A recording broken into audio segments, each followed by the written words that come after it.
Baca jelata, mau sampaikan kata-kata, bijaklah membuat kebijakan. Baca jelata, mau sampaikan kata-kata, bijaklah membuat kebijakan. Bekerjalah dengan hati, padalah empati, padilah pada kami tidak bodoh. Jangan buat titrik apalagi bikin hati. Kami berjanji tetap mentitrik sesuai suara hati. Gemakan suara hati rakyat jelata, kaum dan harapan rakyat ke penguasa, agar kalian adil dan ciptakan sejahtera. Untuk selalu serbaya agar suara hati rakyat jelata, kaum dan harapan rakyat ke penguasa, agar kalian adil dan ciptakan sejahtera. Hermol, ini pertemuan yang ditunggu-tunggu oleh saya sejak berbulan-bulan lalu, sejak Bang Betor menjadi perbincangan berbagai media, tapi akhirnya baru terwujud sekarang. Terima kasih Bang Betor sudah berkenan untuk diskusi di Hermol TV, Bang. Mangga. Jadi rupanya Bang Betor lama juga mengenal daerah-daerah di Bandung dan Jawa Barat nih, karena dulu dapilnya di Jabar 9, Bang, ya? 2 sama 9. 2 sama 9, siap Bang. Bahasa Sundanya juga lancar. Iya, pemajikan orang Sukabumi. Masya Allah, siap. Bang, nampak santai sekali ini. Padahal di media ini lagi banyak memperbincangkan apa yang disampaikan oleh Bang Betor terkait ijazah UPP namanya, Universitas Pasar Pramuka. Dan yang terkini adalah ketika kita mendapatkan kabar dari BP Taskin bahwa Bang Betor diberhentikan.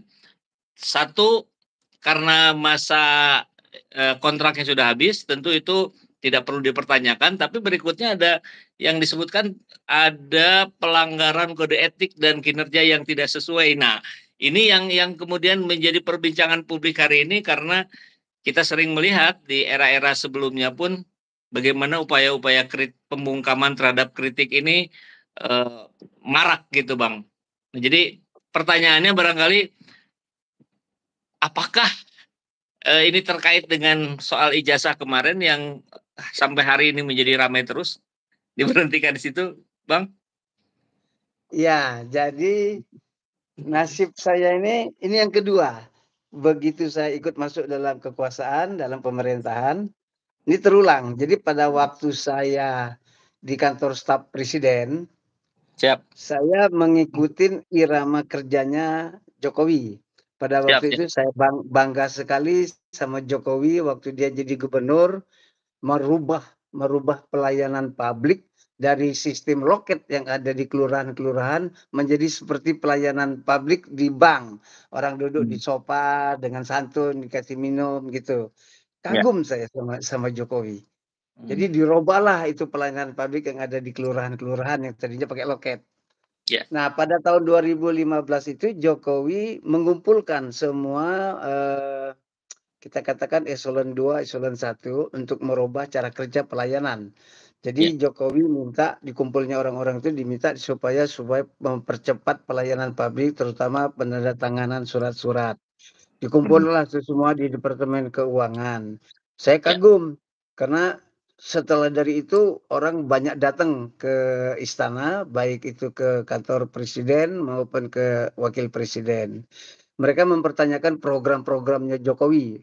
Waktu itu ada IPPI, pembangkit tenaga listrik waktu yang 3.500 watt itu. Nah, karena rame, semuanya antri di kantor sebelah, di kantor Wapres. Lalu beberapa di antaranya mempertanyakan pakai surat. Nah, pada waktu itu saya menjawab. Walaupun pada waktu itu saya nih dibilang nakal, iya, tapi karena saya cerdas, jadi karena cerdas itu saya nakal. Saya lakukan pelayanan itu. Jadi belum ada peraturan seperti sekarang di BP Taskin, tidak ada pelarangan, tidak ada apa, tiba-tiba saya diberhentikan. Nah, kalau yang di KSP itu Pak Luhut melihat saya kan melayani pabrik, kan tidak ada uang di situ, tidak ada sogok, kan kita hanya menjawab bahwa program ini Anda kan harusnya datang ke PLN lah gitu kira-kira kan. Tapi kan ada surat masuk harus kita layanin. Ternyata itu bukan hak saya untuk menjawab.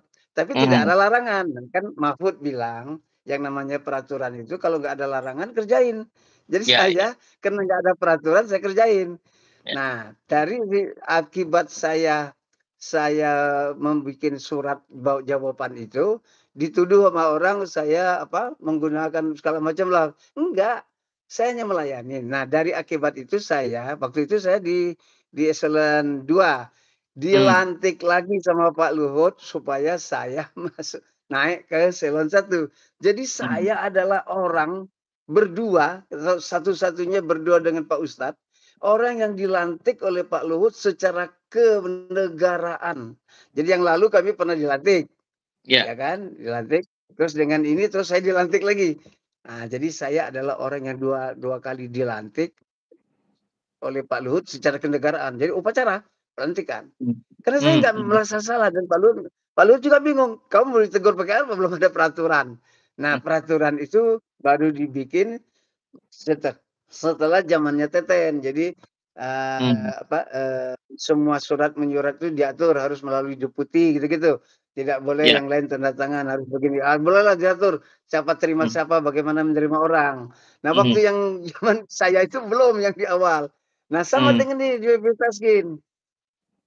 Jadi BP Taskin ini kan tidak ada larangan untuk melakukan pelayanan publik bagi saya kan. Jadi bagi mmm, saya bikin pernyataan memperjuangkan ijazah Jokowi ini supaya lebih jelas adalah kan pelayanan. Jadi ya, bagaimana kita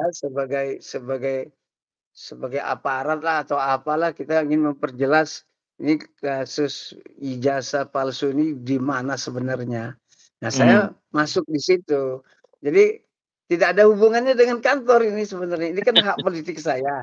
Jadi ya, Bang Hariman, Ketua Indonesia Demokrasi Monitoring itu, Bang Hariman Siregar, yang ya, tokoh 74 itu, dia ya, dia mengucapkan kepada kami, kawan-kawan demokrasi lah ya, kan kita kan di Prodem.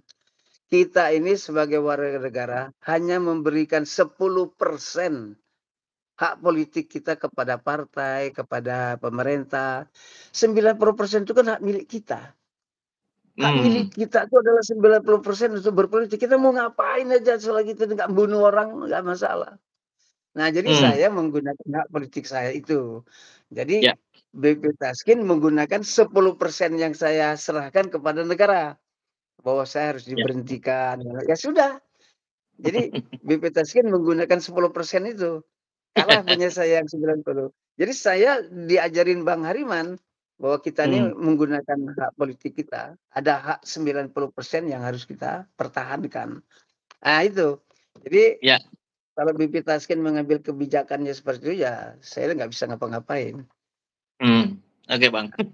Ini sebelumnya apa pernah ada peringatan gitu atau evaluasi? Enggak enggak Nggak ada ya? enggak ada. Baik.